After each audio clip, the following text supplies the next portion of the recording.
forward and just share with us briefly. Jackie is at Team Arnett, and she works there Tuesday and Thursday, and she's going to share a little bit about her experience as a Freedom Readers tutor and now currently as a team leader. Come on up, Jackie. Y'all give Jackie a hand as she comes up. Jackie's a little nervous, y'all. Encourage her. Good morning, everyone. Come on, Jackie. You can do it, you can do it. There you go. Give me a little encouragement. I really got this. Okay, good morning to everyone. I basically started as a tutor, and I still am, and I just recently started with a team leader. Yeah. But I got 2 scholars, one on Tuesday and one on Thursday. Recently, not recently, but last year whenever I started, I found out that they were 2 first cousins. And they are as different as day and night. But I enjoy working with both of them. Makai, their names are, first one is Makai, he comes on Tuesday. Second scholar is Tajay. And he is a piece of work at times. But we've come to an agreement and we get along fine now. Both of them are very good readers. You know, Tajay comes in, he has an attitude some days he comes in, so I give him about 5 minutes and he levels down. And he now participates when we, at the end of the session, he goes up and he raises his hand to be the next person. And he's very good at doing that. But I think he has a lot of issues going on with him, but he's a very good reader. I enjoy working with both of them. Makai is quiet, but he is a very, very good reader.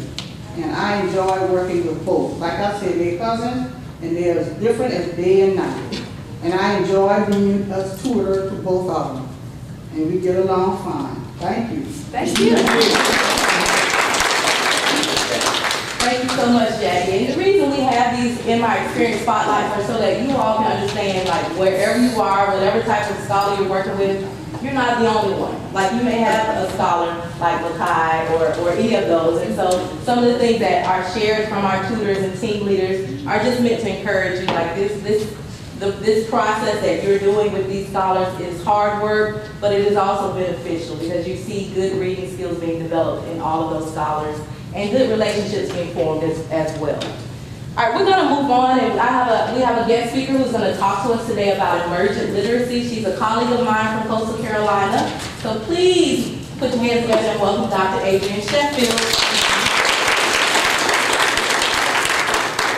This is one of my favorite topics to talk about because I love emergent readers. There's just something about children when they are first beginning to read, their enthusiasm, their excitement, sometimes their hesitation because they're not sure if it's something they're going to be able to do.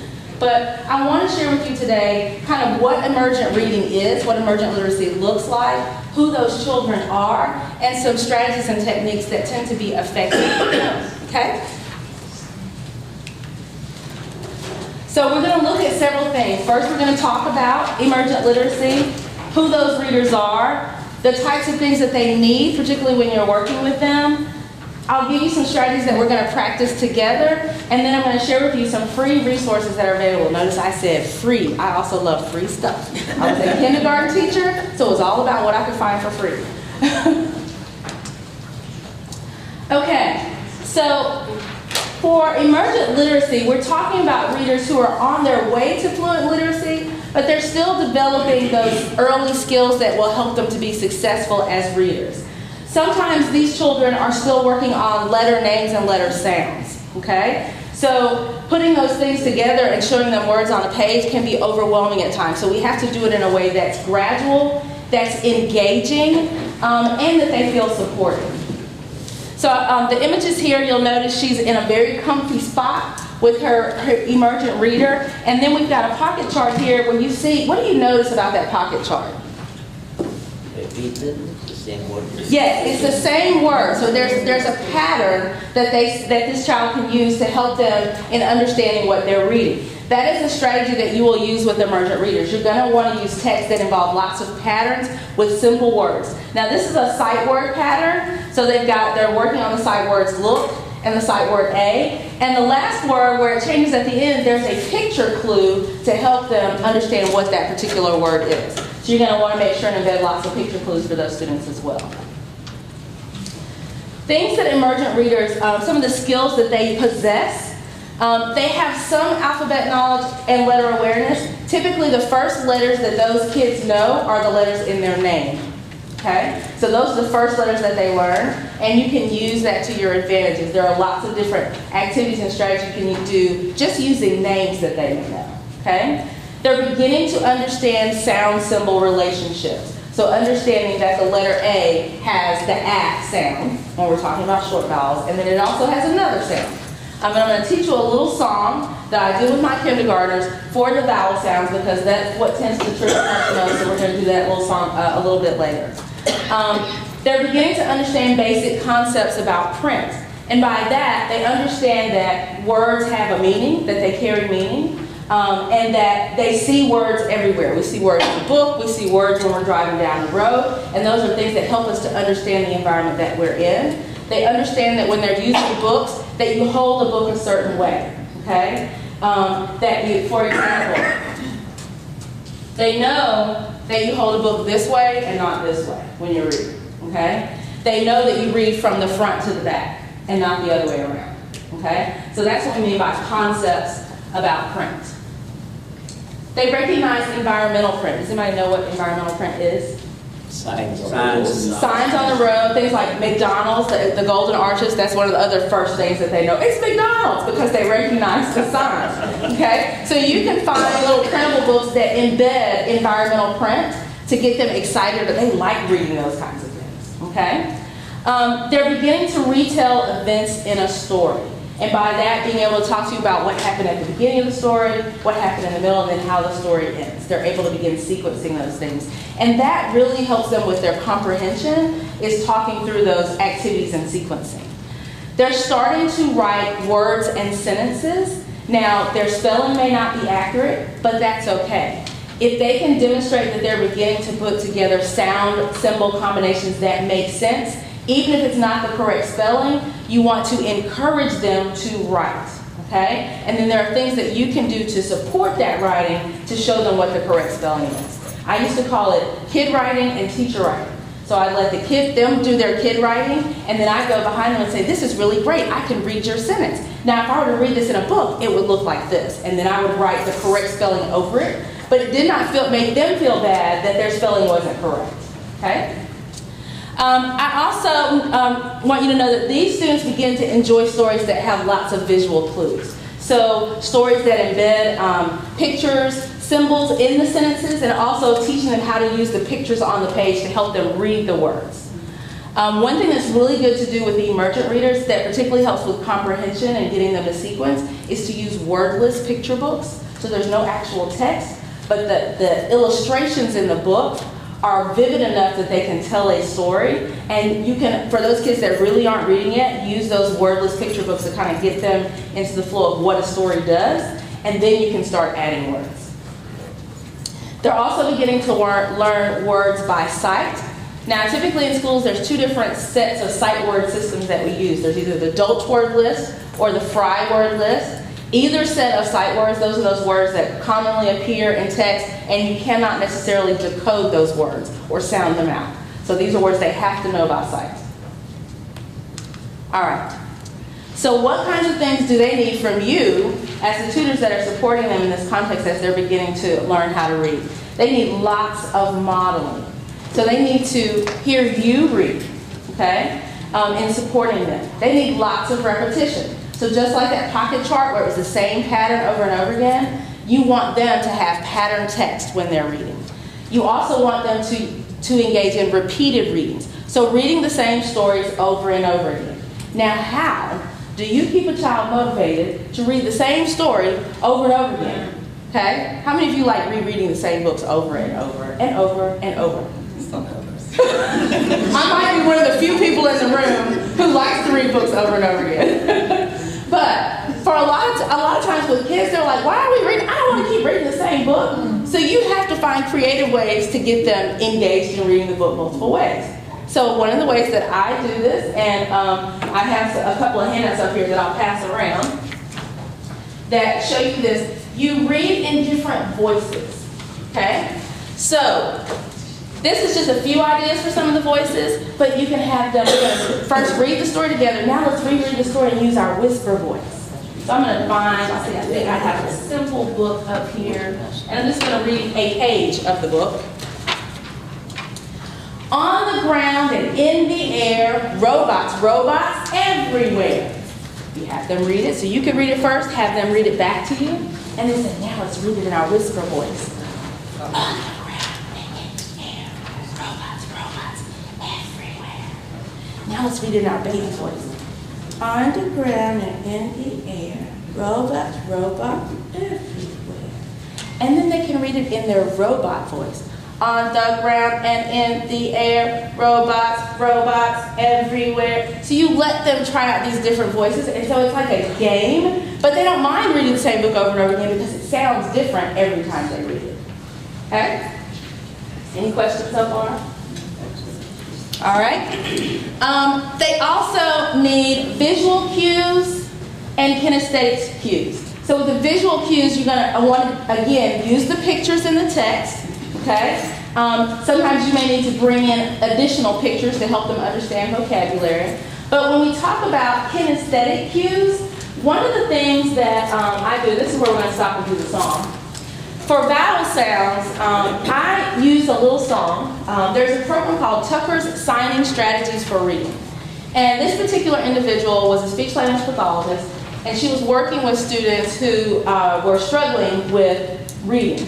So she took sign language and she modified it and gave each sound a particular sign, okay? So for the vowel sounds, it looks like the sign letter, so this would be the A in sign language.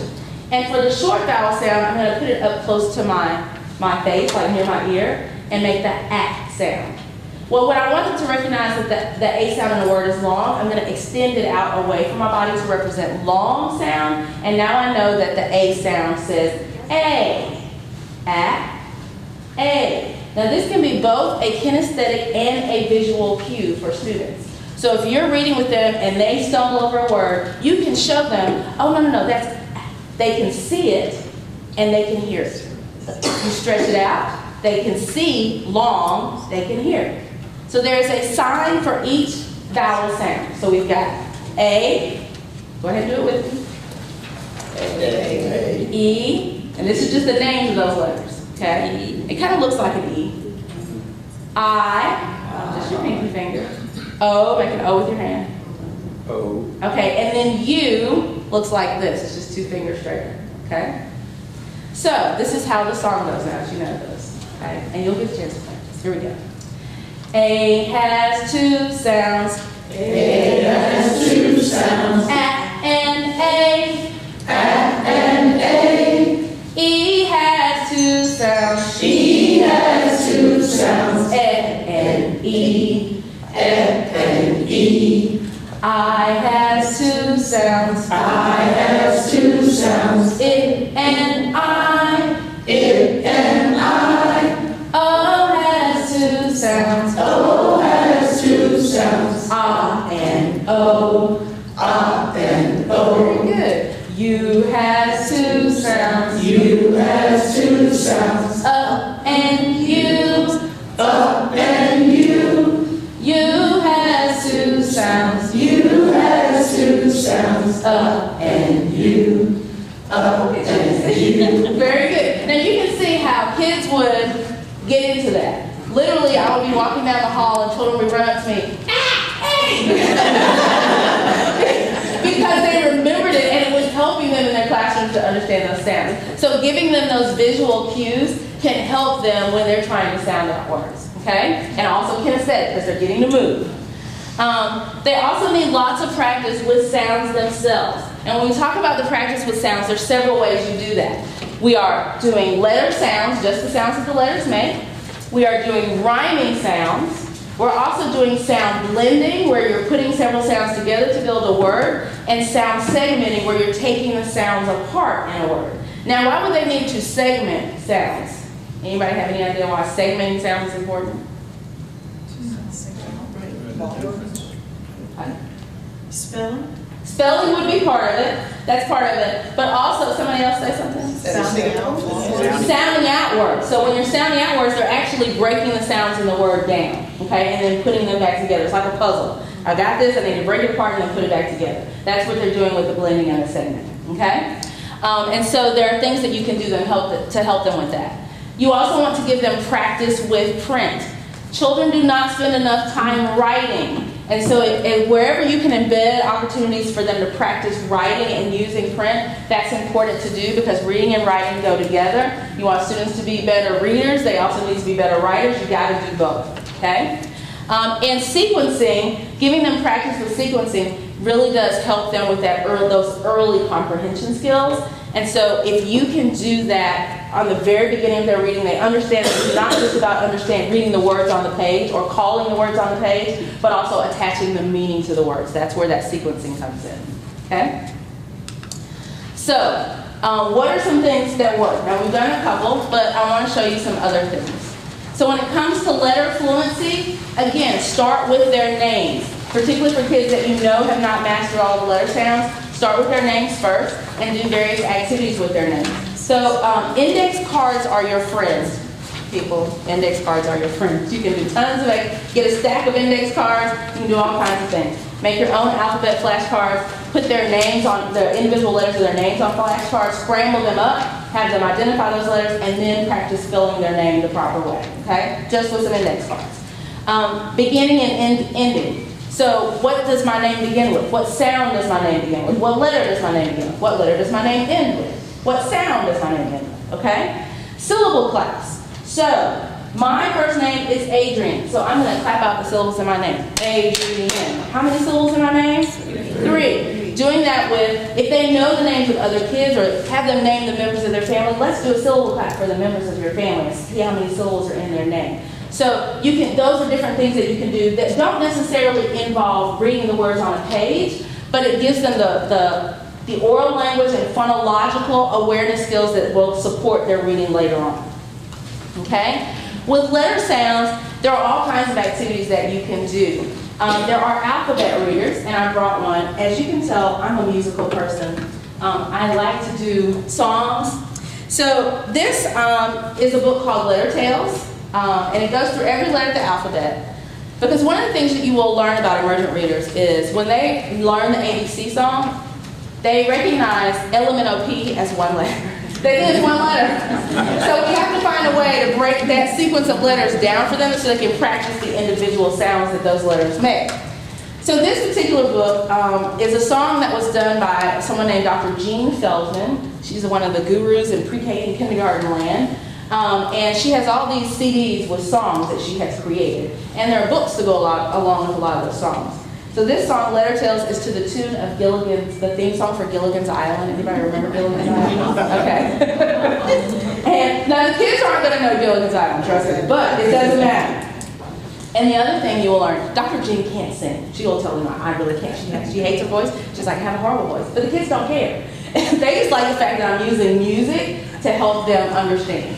So I'm going to sing a couple of pages of this book so that you can see how it goes. But this is a great way to practice the letter sounds and tracking print. So it's a book, so you can talk about finding the author's name and what's the title and the front, identify the front and the back, and we read from top to bottom, left to right. With this text here, you can do all of that and practice the letter sounds with them being able to track the print. So this is a tale about the letter A. It makes a special sound.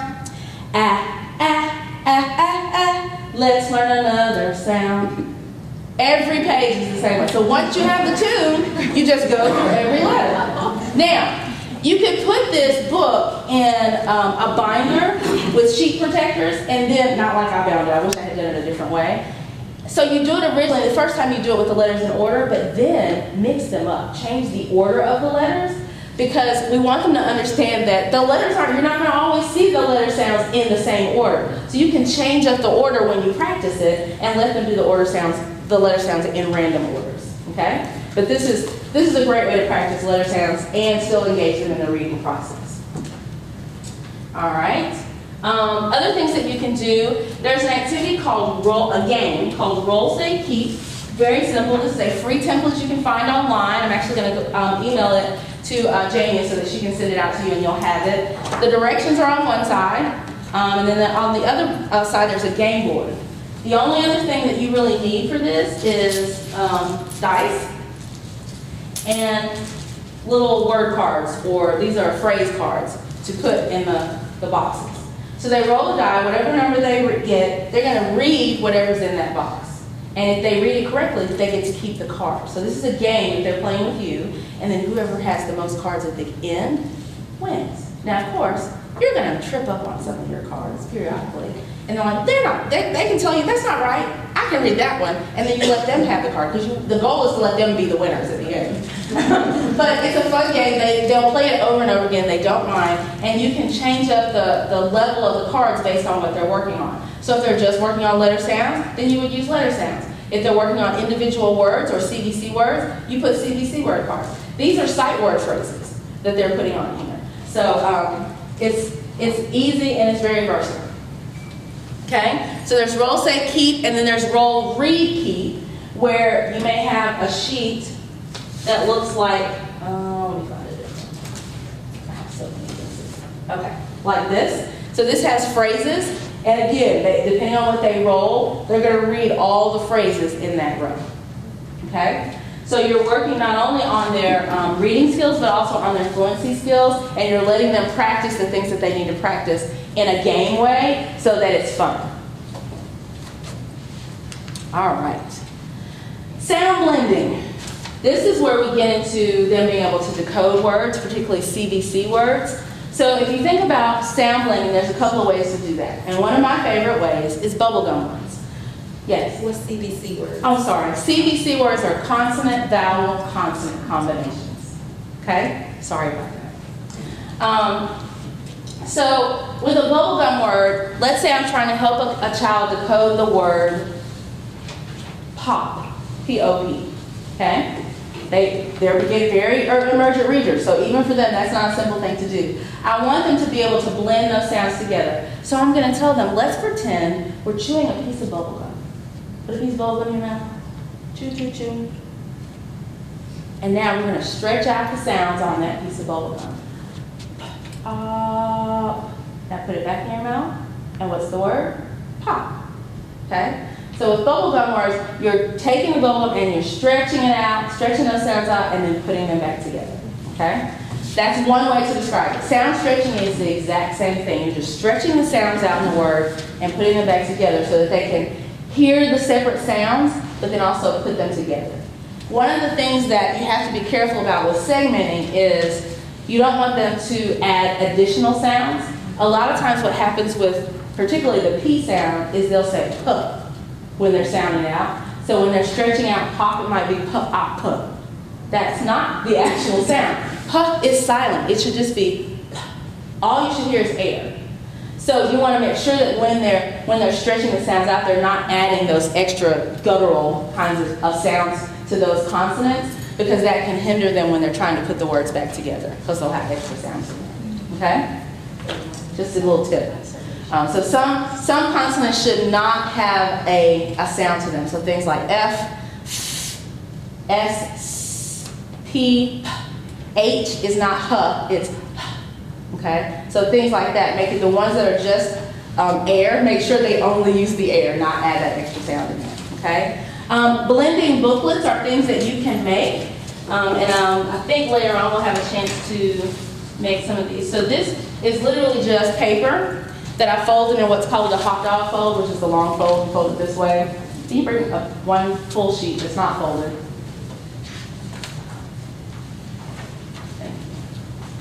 So a couple of folds here. Hot dog fold is this way. So you're going to fold it long like a hot dog bun. Okay? Hamburgers this way. I'm not seeing people know. And then there's a burrito fold where you're going to make kind of a trifold and you just kind of roll it and then flatten it in the back, 3 sections. Okay? So this was hot dog folded, and then I made it into 3 this way, kind of like that. And then I cut slits to make 3 sections, and now I have, and then I put a little staple at the top and hold the page together. But I made a little flip book so that we can blend, practice blending. So we've got sat, then I can flip the beginning and change it. Now it's pat, okay? This is just paper markers, okay? Now let's change the ending sound. Sam, okay, let's change the vowel sound. Sit, okay? So this was 3 sheets of paper, I think, and just, so I've got all the vowel sounds in there. Be careful the combinations you put with the consonants, okay? Just make sure you've read all the way through it yourself. Because you don't want them to sound out of word like, oh, maybe I didn't mean for them to sound out. Make sure you've read all the way through it. You make sure that the combinations are appropriate for the age of the students you're working with. But this is a quick, fun way for them to practice. It's easy to make. You can make it with them so that they're getting a chance to write, practice blending, and then they can have a little tool that they can use to practice blending. Okay? Blending and segmenting, really. All right. So that's a quick way to do the little booklets or flip cards. You can also sometimes find blending cards where they'll have the sounds like that for you. You can make your own blending cards using index cards. Yes? How do you feel about our scholars doing nonsense syllables? Nonsense words this actually will automatically get you into nonsense words because some of the combinations are not going to be real words. So this gives, you can also talk about that and have them, let's sort them. So when we blend, is that a real word or a nonsense word? And have them on a sheet of paper, write the real words on one side and the nonsense words on the other. Whether nonsense words really help them with reading, there is documentation, they're saying with fluency that if they, that demonstrates that they understand the sound symbol combinations, okay? So that's why it's important for them to practice. It's one of the ways that they're assessed. So whether we agree with it or not, you still got to practice it. So this gives them a chance to practice it. I always call nonsense words Dr. Seuss words when I work with little kids because then it makes more sense. They're like, oh, it's a Dr. Seuss word. So then they're like, well, it could potentially show up in a book because it might be in a Dr. Seuss book. So rather than using the term nonsense words, I call them Dr. Seuss words. Does that make it go down a little bit better that they're Okay, with sound segmenting, again, this is breaking the sounds down. That same flip book can do the same thing because if they see the whole word, now you want them to break apart, say each sound separately and put it back together. An example of this is what's called Elkonin boxes, and that's literally where you might have 3 empty boxes on a page with a word or a picture above it, and they're going to count out the sounds by moving something into the boxes. It could be coins, it could be colored chips, it could just be touching each of the boxes, but it's a way for them to practice segmenting the sounds in a word, okay? Kinesthetic segmenting, let's say you don't have Elkonin boxes, you don't have any templates that have that on there, and you're reading a book and you want them to break down the sounds, okay? I'm going to use my flip book again. And remember that for some kids, it really is important for them to be able to engage in the activity using kinesthetics. So here's my word, P-A-T, and I'm just going to stretch out my arm, and I'm going to segment the sounds. I'm going to touch my shoulder, my elbow, my wrist, okay? So the sounds in that word are act, okay? So I'm breaking it down just using what I already have. I didn't need any extra materials, okay? If this is a kid that's really active and they need to move, you can do like head and shoulders. So they can do here, here, here to segment. So you can do segmenting just with their body, allowing them to move. If they need to get out some energy, we're going to do some. We're going to segment by doing our, that way. Use their arm, do the knee bends where they're touching just 3 points in their body to segment the word if it has 3 sounds. If it has 4, then you can agree where we're going to touch. You're going to do head, shoulders, knees, toes. Are you going to do shoulders, waist, knees? You can decide, let them decide where they want to engage in that particular activity. But that's a great way for them to practice breaking down the sounds in words, okay? Counting the sounds in words. How many sounds in the word peep? Eep, 3, okay? So as they're stretching it out, they're able to count the sounds. Again, just use my fingers, no big deal. All right. Concepts about print. We talked about this one a little bit already. This is where you're going to have them show you how you hold the book, talk about where the author's name is and the illustrator's name. Are there 2 different names or is it the same person? Did one person write and draw the pictures? Having that conversation. Is the text fiction or nonfiction? And helping them understand what fiction means. Fiction means it's fake, okay? Not real. Picture walks. So if I'm going to have a student reading a book, one of the things I want to do before they engage in reading,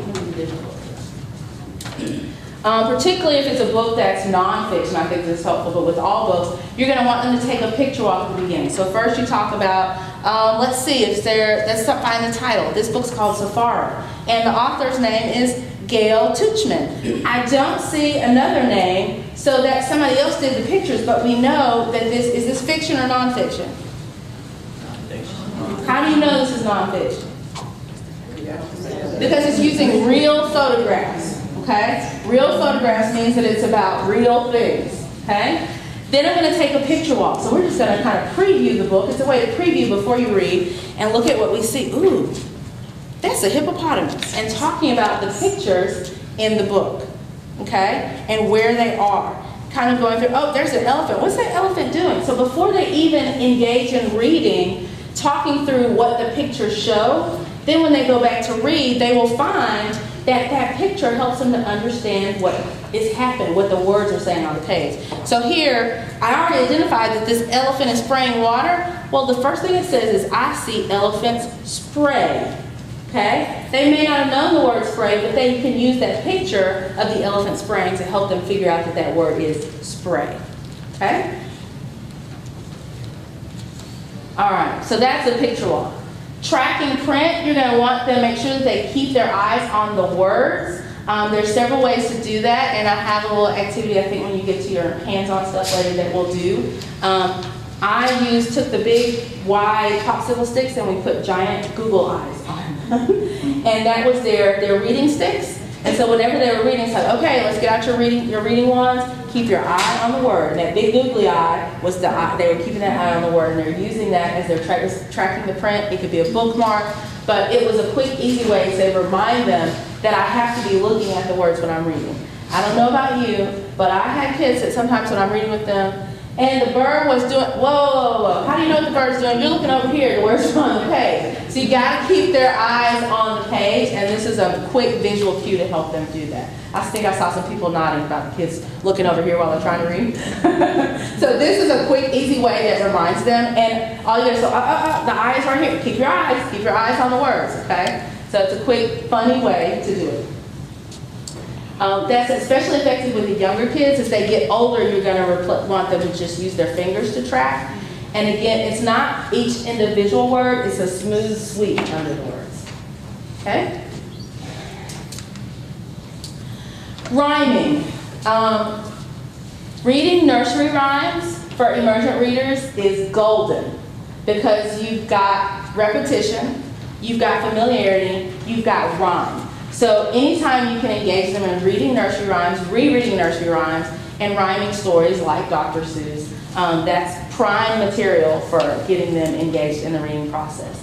Again, this is something you can do with the little flip books, just with a few sheets of paper. Make a set of onset rhyme, and onset would be the beginning sound, and then the rhyming pattern at the end. So for a Cat in the Hat, if I wanted to make a flip book, then one half of the page would have the at, and at the beginning I would just have consonant sounds. Bat, cat, fat, hat, mat, and they can just flip and keep reading those. Okay? Quick and easy.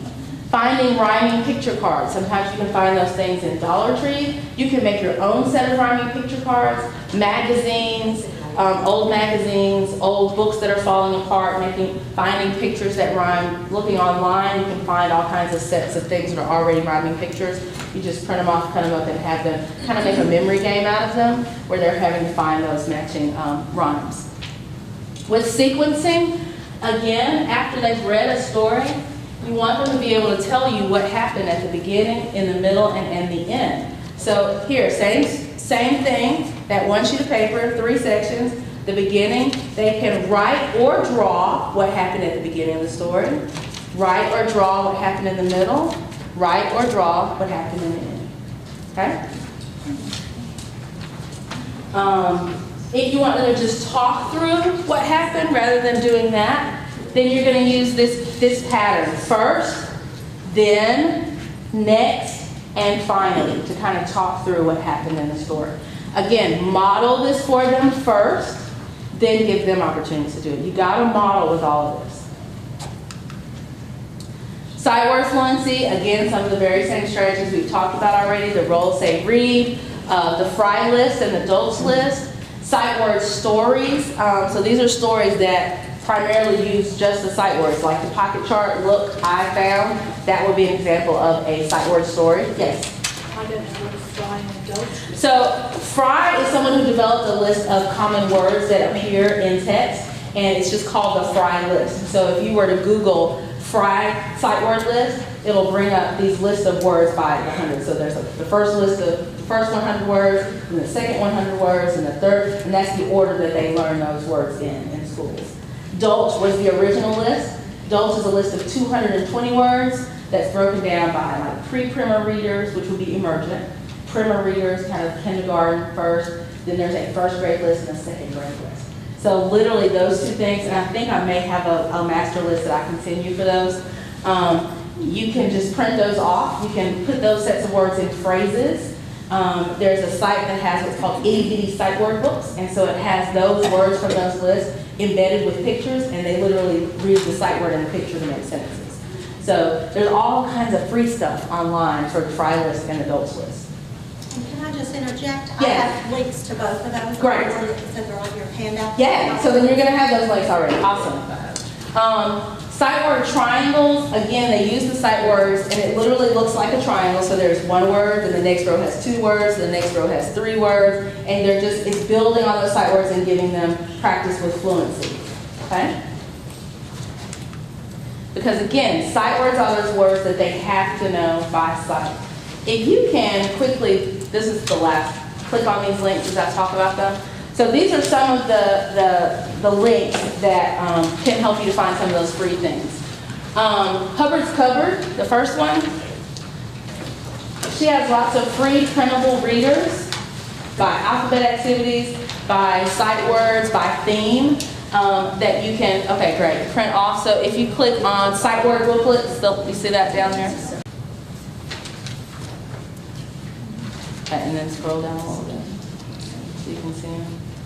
Okay, so see these those pink links, those are actually books, and this tells you the words that it focuses on. So if you want to focus on the words I see, you click on the I see book, and notice that there's various versions. There's a black and white copy, you can make a big book version, there's a pocket chart version, but I usually just print off the black and white student booklet, and it's a PDF that usually opens, and then you can see, then they have something that they can also color or illustrate themselves, but it's patterned. I see crayons, and this makes two books. Each PDF makes two books. I see books. So you notice it's the same pattern, and they've got a visual cue to help them with the last one. These are all free. Okay, and there's tons of them. Okay, so that's the first link. That second link is other small group activities. They're not so much reading per se as they are practicing particular things like phonics. And so there are games and things in there, and everything. If there's anything that needs to be printed, the template is already there, so you don't have to make it up. It has all the directions. You just print it off, cut it apart, and do it. Okay, again, free. And those are all research-based, meaning that they've studied to make sure that those things really work with kids, so they know that they're effective.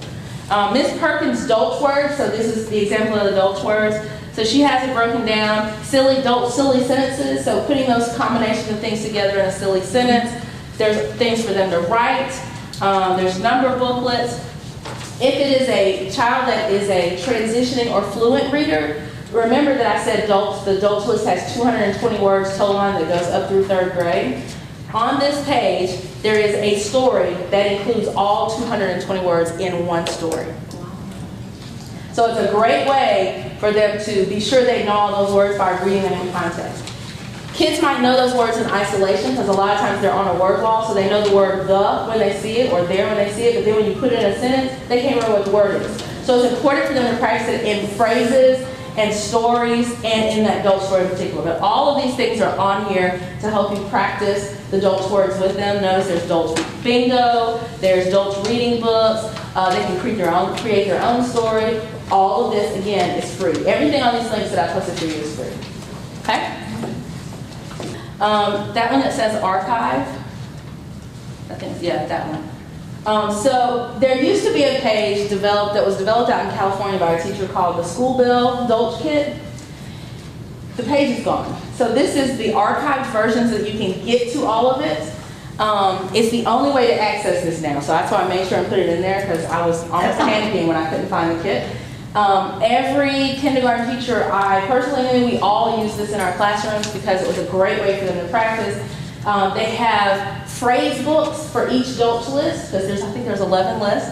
They have phrase books that you can put together, and then there's a star chart at the beginning for each time they pass a list. And we used to make the little booklets and send them home. Parents kept them in the car, in the back seat, so when the kids were around the car, okay, pull out your Dolch, and they could practice reading their sight word phrases. But it was a part of their regular routine was to practice reading from these phrase books. It's a really easy way to do it, and it's compact. So that is there for you, and again, it's free. And there's also other activities on there. The little phrase cards that I used for Roll Say Keep, this was where I originally saw this activity. These came from that page, so that you don't have to make your own, and they're already the perfect size to fit on here. Okay. I think there's one more link. Yes. Measured Mom is someone I discovered more recently.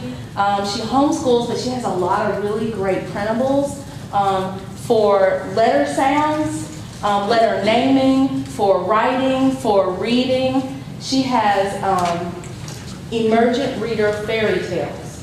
So that are on, and they're free printables, little booklets. But again, there's a link at the top that says free printables, and then once you go to, you can see all the free printables that are available on her site. And you'll notice that there's more than 500 of them. Syllables, all the things that we talked about are important to practice. More than likely, she has a freebie to go with it. Yes? Is the Measure Bond good for helping to improve their handwriting? Yeah, there's some handwriting things on here as well.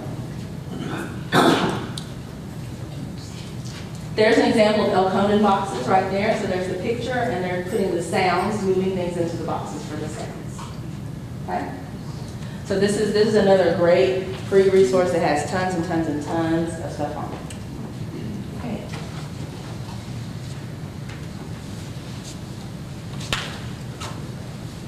All right. Any questions that anybody has for me? How can I help someone write straight without drawing lines for them? Because they're not always given lined paper, in school, I presume. Depending on their grade, if they're wanting them to write, more than likely they're given a lined paper because they know that I can't even write in a straight line without lines. Honestly, as an adult, I can't do it. Well, it's just that it kind of goes like that. Yeah, it goes like that or it goes like that. One or the other. Or this, even sometimes. Sometimes if you take a ruler or even the edge of a book and put it underneath where you want them to write to kind of give them a line without there being a line, they're going to need some type of a tool. So a ruler is good for that. You just kind of put it underneath and write just above the ruler. But it's hard. That's hard. It's better to give them lines. And also pressing too hard with a pencil, going through the paper almost. Yeah, depending on the kind of paper they're using, yes. So one of the things for kids that are learning to write, we actually use golf pencils because they're shorter, they tend to fit their hands a little bit better. They can't, because a lot of times the hole going in paper comes from trying to erase. Golf pencils don't have erasers, and it's okay to let them know, I don't want you to erase, just whatever you write, even if it's a mistake, let's just leave it, because that gives you information about where they are. So you really don't want them erasing. So taking those erasers away. I did have some kids that it was actually easier for them to write initially, depending on what they're doing, with a highlighter. Or I write it in highlighter and then had them trace over it while they were practicing with writing. Because for some kids, they really are having a hard time. But you're gonna just you have to help them with the pressure thing as far as how much pressure they apply. There are grips on pencils that can kind of help them with that, so that they're not using too much pressure. Making sure the pencils are not super, super sharp where they break easily is another thing to do. Okay. Which is another reason golf pencils are good, because it's just kind of a little dull pen. Where'd you get those from? Any kind? Sometimes they have them in places like Office Depot and things like that. They'll have like boxes of golf pencils. Yes. How do you know, or what's the best age to start working with the child on reading? I want to say that they should be exposed to books from the time, well, actually, I was going to say in the womb, but they should be exposed to books and language and text very early. Now, as far as them being able to read, if you're exposing them to lots of books and language early, they'll let you know when they're ready to start reading. But they have to be exposed, okay? So I do believe reading at birth and reading to children every day at birth is very important. And so if you're doing that, then by the time they get to school, they're more than likely they're already reading some. They may not be fluent, but they know the power of language at that point, and they're excited and interested in books, so they want to read. That desire is already there. Yes? I just wanted to talk about the young lady up here. She talked about pencils. Mm-hmm. Well, at our side, we give them a variety. And let them baskets per table, so, because a lot of them do not like to write with pencils. They prefer either the thin markers, the fat markers, whichever is good for them, because at our side, they do a lot of illustration. Mm-hmm. And they write, or some write on line paper. We give them a choice. Mm-hmm. Line paper, and some write, and they can write good on just unlined paper. Mm-hmm. You know, it's their choice. I did have children that wrote better with crayon than they did with pencil, and so initially we would use crayons and markers. Like there was a variety of things, and depending on what I needed it for, but I did give them a variety of ways to write. We also used the little mini whiteboards and let them write with those as well when they were practicing, just to develop that. Part of it is it's a motor thing, so you have to do some gross motor and some fine motor things to help them with the writing. Any other questions? I'll be around for the rest of the morning if you think of a question later on. But thank you for letting me share with you. I hope it was useful and you got some good ideas and incorporate some things.